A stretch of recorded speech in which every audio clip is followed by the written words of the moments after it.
du coup, que peux-tu nous dire pour clôturer cette partie?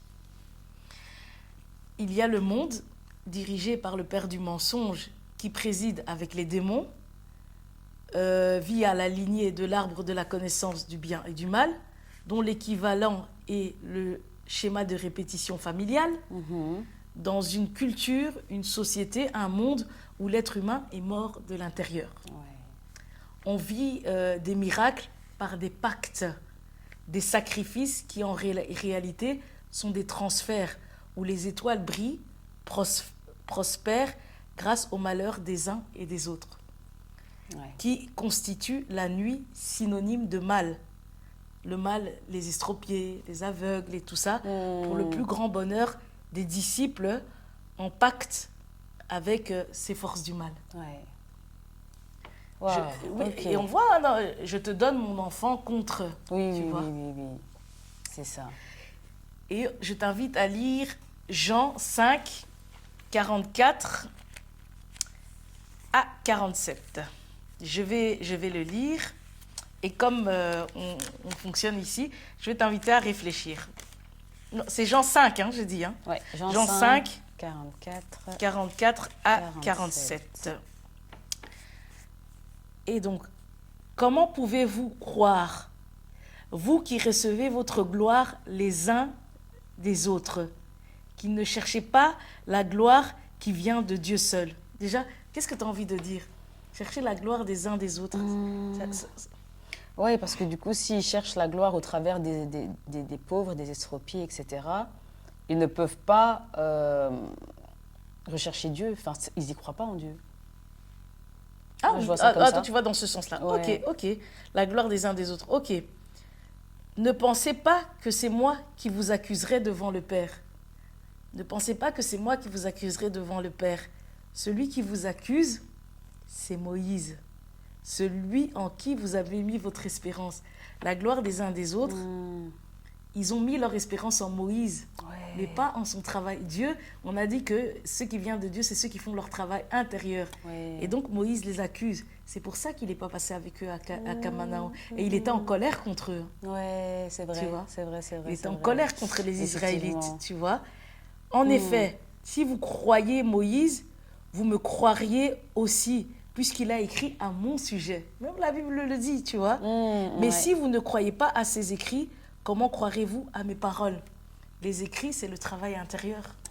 Ils n'y ont pas cru. C'est ça. Tu vois? C'est ça. Je ne sais pas si tu veux ajouter quelque chose. Et tu as bien dit, c'est vrai.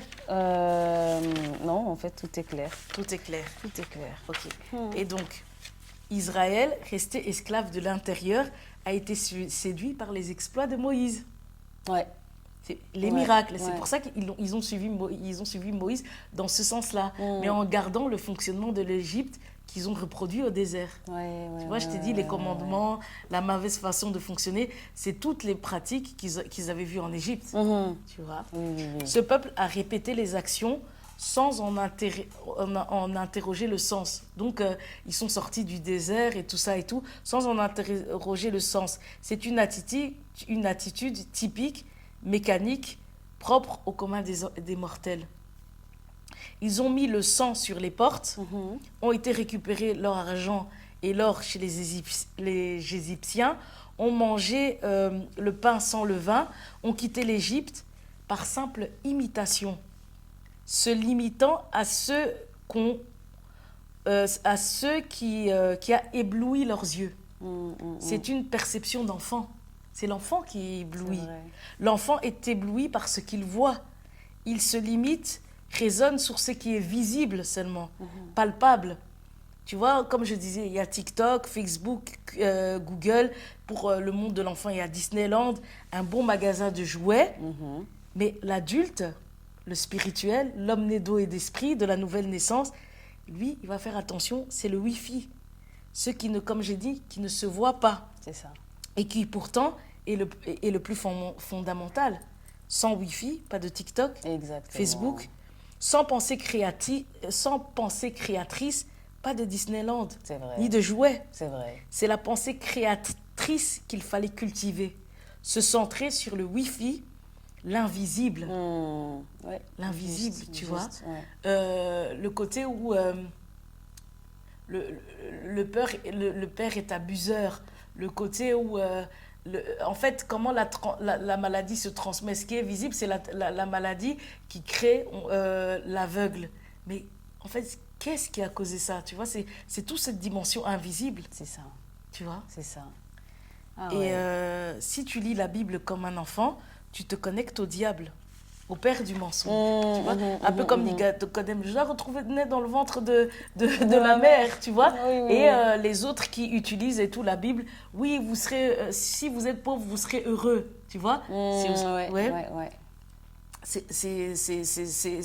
Ça reste un enfant, mais qui domine dans le mal. C'est ça. Et si on appelle le père du mensonge, s'il est père, c'est qu'il a des enfants. Ouais. Les disciples du mal. Donc, ils sont tous aussi des enfants. C'est ça. Tu vois? C'est ça. Et donc, comme je dis, si tu as pour père le père du mensonge, soit tu seras un illuminé, comme les religieux, là, qui seront un peu par les beaux discours, tu vois, les conventions où, il y a des beaux discours et tout ça, déconnectés de la réalité, qui évoluent dans un monde imaginaire. Soit tu évolueras dans le mal, dans la domination sur l'autre, comme j'ai dit. Tu vois. Le sang servait à nourrir, le sang sur les portes, quand il leur dit, à nourrir son âme et son esprit. C'est la parole qui ouvre les yeux, les fenêtres de l'âme.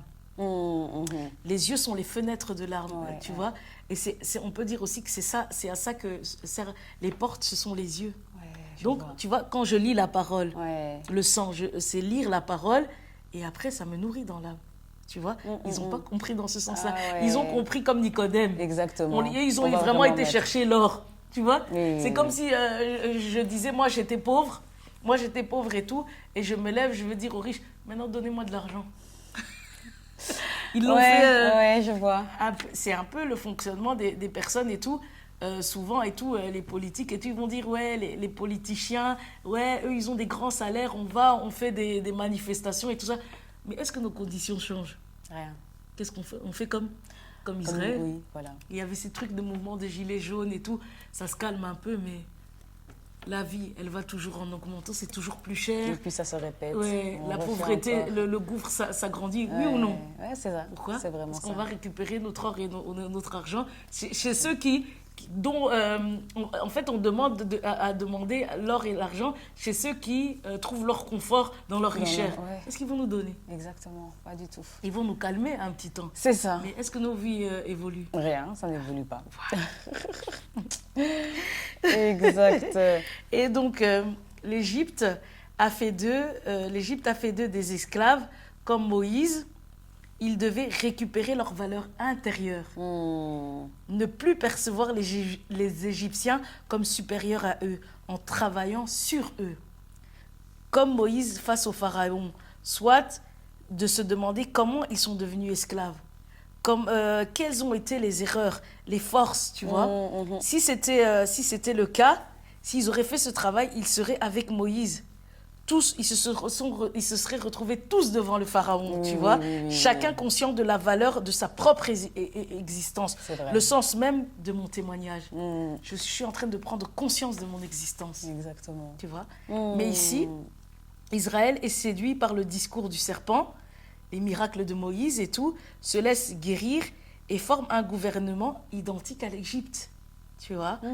Dans Matthieu 4, Satan propose à Jésus de lui donner des villes, un royaume, mais lui refuse. Et eux, ville, royaume, ils ont accepté. Après, on va voir le roi Saül, le roi Salomon, ils ont accepté. Et le roi Salomon, on dit qu'il les traitait de façon dure. Saül aussi, il a été dur avec eux, tu vois. Et Dieu leur disait, ne demandez pas de roi. Ils ont voulu avoir un royaume identique à l'Égypte. Et en soi, aujourd'hui, ici, on a des rois, on a des puissants et tout ça. Est-ce qu'on est heureux? Non. On est dans un esclavage moderne. Hein? Exactement. Oui. Exactement. Ceux qui sont en bas souffrent. Exact. Tu vois. Et donc, Israël, du coup, accepte ces villes, ce royaume, tout ce système et tout ça, et crée des esclaves au sein de leur propre peuple. Donc, de ce gouvernement naît le système. Toutes les nations sont dans un système dominant-dominé. Parce qu'il y a on connaît la domination quand il y a les différentes classes sociales. C'est vrai. Et dans toutes les nations, c'est ça. Exact. Et c'est ça le règne du serpent. Exact. La logique du sacrifice, des alliances avec les entités. Tu sais qu'on dit que tout fonctionne avec les entités, tout fonctionne avec des entités. Dans Actes des Apôtres, il rajoute aussi, vous avez servi Reine Fan pendant 40 ans, et je pense Raphaël aussi. Donc même ces divinités ont des noms, tu vois. Okay. La loi qui punit les transgressions. Ici, le tribunal et tout ça, ça sert à punir, tu vois. Exact. La continuité des liens transgénérationnels. On punit, tu vois. Tu sais, comme instrument de guérison sur le plan invisible, spirituel, dans ce monde ici. Tu sais, on parle il y a le Reiki, la médecine chinoise, l'acupuncture, on parle du Theta Healing, la thérapie par la nature, le fait aussi, tu vois, de parler aux arbres. Tu connais tous ces trucs-là. Et chez nous aussi, on dit, il y a les boukoko. Ouais. Parler avec les ancêtres, exactement. Tu vois. C'est tous ces trucs invisibles, tu vois. Les résultats sont manifestes pour ceux qui font un réel travail de fond intérieur. Ils travaillent aussi intérieurement. Mais moi, je ne cherche pas la guérison, la réussite à tous les prix. Parce que même ces pratiques font appel à des entités. Ouais. Et ces entités, ce sont ces gens déçus, toutes ces pratiques-là. C'est ça. Moi, c'est ma conviction. Et tout dans ce monde fonctionne avec des entités invisibles.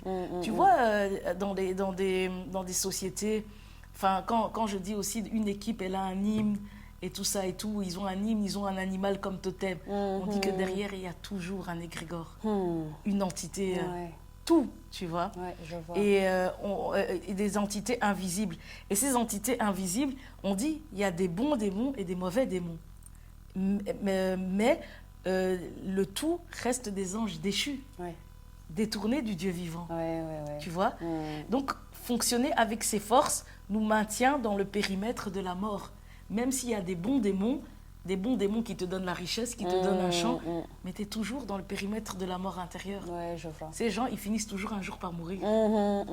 Tu vois, la limite la mort, c'est la limite avec ces gens, ces pratiques spirituelles. On est toujours dans la limite de la mort qu'on ne peut pas dépasser. Tu vois. Ouais, je vois. La nouvelle naissance, le Saint-Esprit, le Dieu vivant, l'inaccessible, est le moyen qui permet de faire tomber ses limites. Jéricho, pour moi, c'est la mort. Et quand tu travailles à l'intérieur de toi, tu fais tomber Jéricho. Tu vois, ce qui te rendait agressif, dont tu avais peur, mais moi, je parle de la mort, tu sens, je n'en ai plus peur. Ouais, je vois. Tu vois, c'est une barrière que j'ai renversée. Exact, oui, je vois. Tu vois. Ok, du coup, la nouvelle naissance permet de faire tomber les limites du périmètre de la mort, alors. Exactement. Ok. Tu vois. Ok. Et tu vois pas, ici, je parle de la mort de Fabrice ouvertement et sur tous les angles. J'y vais, hein. Si. Exactement. Et donc, travailler sur soi dans le sens de la résurrection, sur laquelle, bien sûr, comme j'ai dit, on doute, on est conscient de son état de mort intérieure. Personnellement, je me sens portée progressivement vers ce Dieu vivant. Donc, je continue.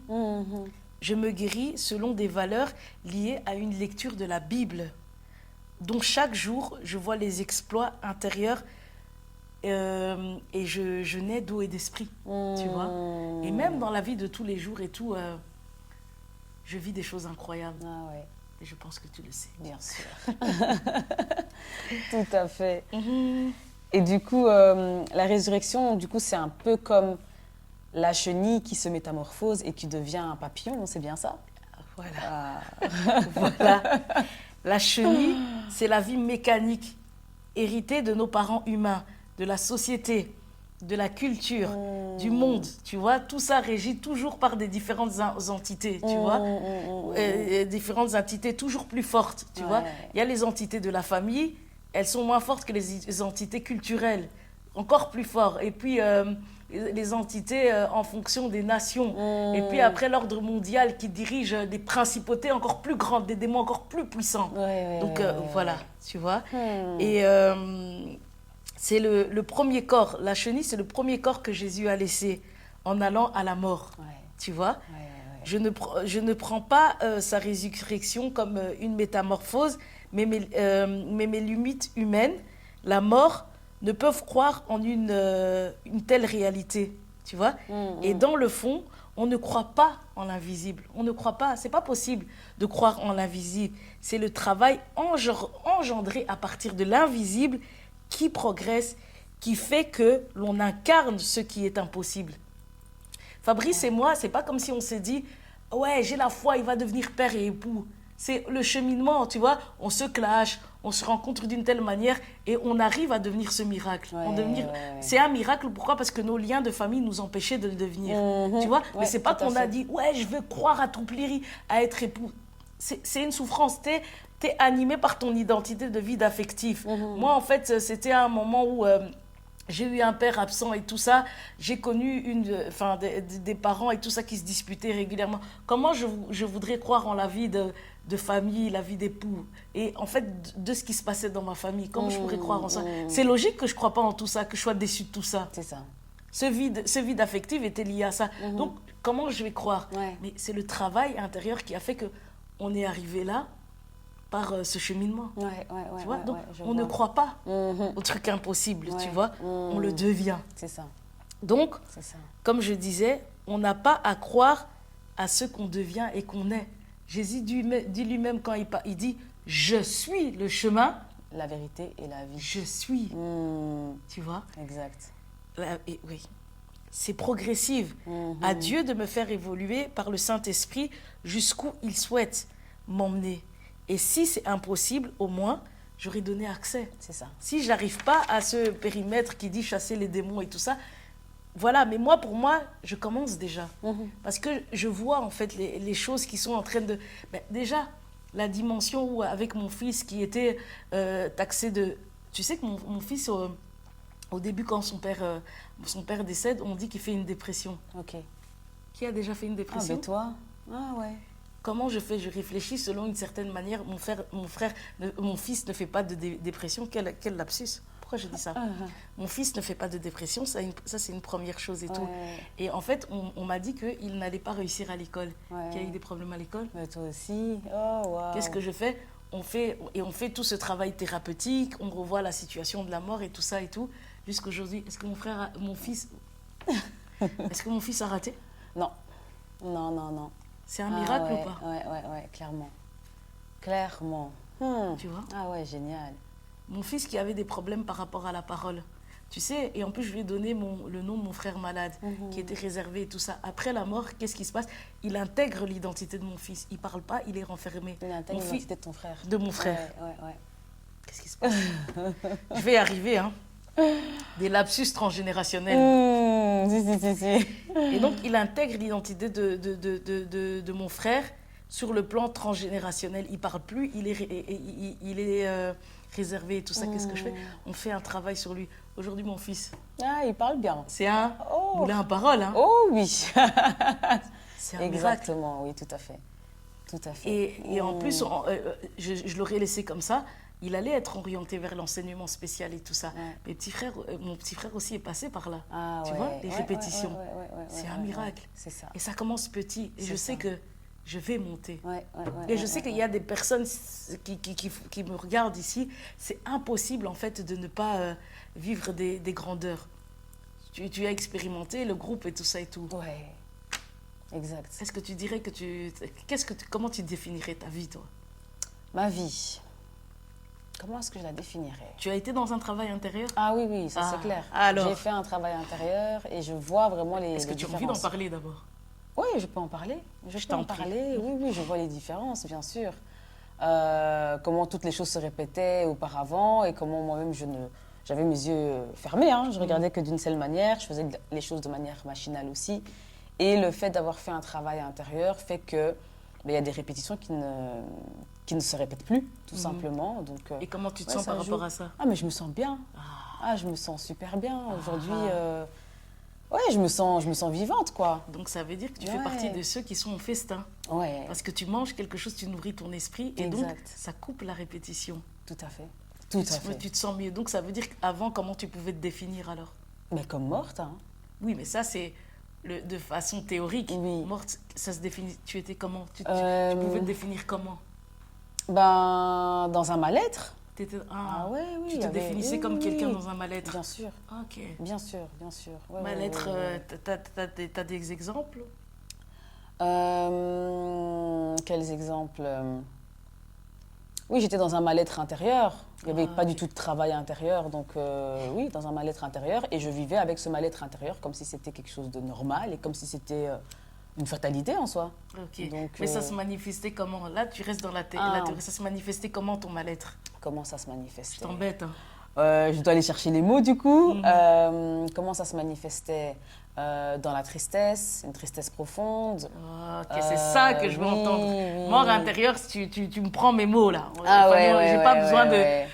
n'a pas besoin de deux professeurs. C'est ça, ouais, dans une tristesse profonde. Quoi d'autre? Ouais, je sais pas quoi dire d'autre. Tu me disais aussi que tu étais fortement réservée. Ouais, c'est comme si en fait tu avais peur aussi de l'autre. Ouais, aussi. Ouais, fortement réservé. Aujourd'hui, on peut dire que par rapport à ton rapport aux autres, il est comment? Plus ouvert. Je suis moi, tout simplement. Ouais, donc j'étais pas moi beau, aussi, hein? ouais, clairement. Et tu dis, j'ai fait un travail à l'intérieur. C'est fini? Non, ça continue. Voilà.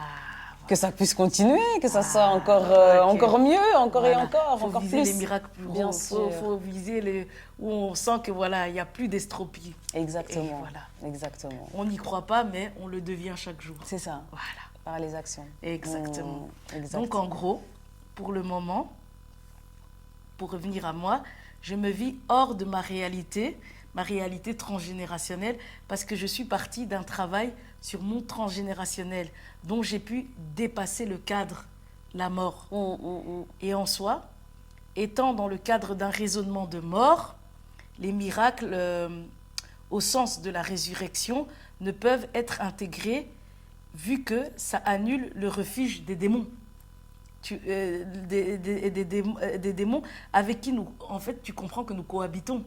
Si le mal-être intérieur et tout ça aussi, c'est des entités. C'est ça. Tu vois, on cohabite avec le mal, les estropiés, les aveugles, qui ont des mal, même les riches là et tout ça et tout, ils cohabitent avec ces entités. C'est vrai. Et c'est vrai que l'air de rien, j'étais dans ce mal-être intérieur, mais je ne reconnaissais pas ce mal-être intérieur. J'étais aussi aveugle en fait. Exactement. Ah ouais, il a fallu le temps que je me rende compte et que je me regarde comme étant dans un mal-être intérieur. Et regarde, donc les endroits où tu te sens bien, certainement qu'il y a des entités qui sont parties. Ouais. Parce que la tristesse représente une entité du mal. L'aveugle, tout ça représente des choses, tu vois. C'est ça. Et donc, si en fait on est dans cet état de mort et que nous cohabitons avec ces démons, si nous cohabitons avec eux, ils vont aller où ? Ils vont aller où? Si on est en bonne santé, notre mal physique et intérieur, notre état de mort définissent leur présence, qui est le pacte avec le monde de la mort. Tu vois? D'où notre restriction face au miracle et tout ça. En fait, c'est comme si c'est la mémoire familiale, la mémoire sociétale et tout ça et tout nous interdit, parce que qui sont à la tête de la société et tout, c'est toujours une entité. Donc c'est normal qu'on va pas... En fait, l'entité ne peut pas reconnaître ce qui va la chasser. Ouais. Tu comprends pourquoi on peut pas croire? On peut pas croire en la Bible, parce que l'entité qui est derrière, elle va se mettre à mal. C'est ça. Elle est encore présente. Oui. Donc elle va se mettre à mal par rapport au miracle de la Bible. Donc c'est un rejet logique qu'on fait, vu qu'on cohabite avec eux. C'est ça. Si on reconnaît les miracles de la Bible, eux, ils sont foutus. C'est ça. Tu vois? Et c'est pour ça qu'on dit celui qui croit en moi, donc celui qui croit en Jésus, au Dieu vivant, les chasse. Et on dit que quand ils vont dans les lieux arides, ils sont tourmentés. Ils sont dans le tourment, ils sont dans leur propre malédiction. La malédiction, c'est ce que eux ont contracté depuis le ciel, tu vois? Et ils sont dans les tourments.